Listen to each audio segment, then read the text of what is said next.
নমস্কার, আমরা দুই বন্ধু মিলে যাচ্ছিলাম হরিণমারি আম গাছ দেখার জন্য।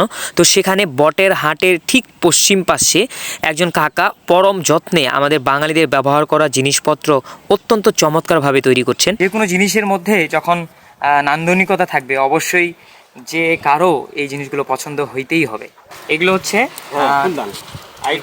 ফুলদানি, এটা হচ্ছে কলমদানি, এটা ফুলদানি, আর এইটা হচ্ছে কলমদানি, এটা আপনার ফুল ঝাড়ু। আচ্ছা, সব বাঁশেরই তৈরি না? হ্যাঁ বাঁশের তৈরি। এটা হচ্ছে ওয়ালনেট, ওয়ালমেট, হ্যাঁ, ওয়ালমেট। মানে ওয়ালে করে আপনারা এটাকে ওয়ালমেট হিসেবে ব্যবহার করতে পারবেন, সুন্দর লাগবে অবশ্যই। বাঁশের জিনিস এটা একটা ছবি। এটা হচ্ছে আমাদের গ্রাম বাংলার কুলা, রঙিন কুলা। কুলা, আদিবাসী মাছ রাখার কলস। এটা কি প্লাস্টিকের তৈরি নেই? না, বাঁশের। দেখুন কতটা স্বচ্ছ। হ্যাঁ, এটা হচ্ছে দূর থেকে দেখলে কখনো মনেই হবে না যে এটা আসলে বাঁশ দিয়েই তৈরি। আমি তো ভাবছিলাম যে এটা প্লাস্টিক দিয়ে তৈরি করা, কিন্তু না, এটা হচ্ছে বাঁশের তৈরি। আর এইগুলো হচ্ছে ফুল না, আর এটা আর এটা দুইটাই ফুলদানি, মানে ফুল আর কি। এইটা এটা হচ্ছে ডাস্টবিন।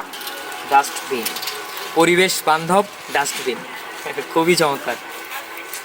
আর এইগুলো হচ্ছে ঝাড়ু। ঝাড়ু। এটা খৈচালি, হয়েছে মানে খই হ্যাঁ এটা ভেজে তারপরে এটাতে চালনা দেওয়া হয় আর কি। এখন আমরা এই জায়গাটার ঠিকানা এবং ওনার পরিচয় এবং ওনার এই শিল্পকর্ম সম্পর্কে বিস্তারিত ওনার কাছেই শুনব। আমার নাম গোলাপ রায়, গ্রাম বড়বাড়ি, ইউনিয়ন বড়বাড়ি, বাইলাডাঙ্গি থানা। আমি এগুলো বাঁশের কাজ 20 বছর থেকে করি। 20 বছর থেকে? 20 বছর থেকে। কিন্তু বাজারে নিয়ে যায় বিভিন্ন লোক, এগুলোই মাল নিয়ে যায়।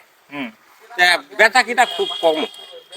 তা আমি যখন ওই যে বাঁশের রং দেওয়া জিনিস তৈরি করে বিক্রি করি, আমার মালটা কিন্তু তাড়াতাড়ি বিক্রি হয়ে যায়। তো আপনারা যদি এই শখের জিনিসগুলো নিতে চান তাহলে অবশ্যই এই ঠিকানায় চলে আসবেন, এবং এটা রাস্তার একেবারেই সংলগ্ন। তো কাকু, আপনাকে অসংখ্য অসংখ্য ধন্যবাদ আমাদের এই সংস্কৃতিকে, আমাদের সোনার বাংলা সংস্কৃতিকে এত সুন্দর করে যত্ন করে লালন করার জন্য। সবসময় ভালো থাকবেন, সুস্থ থাকবেন, ইহাই প্রার্থনা।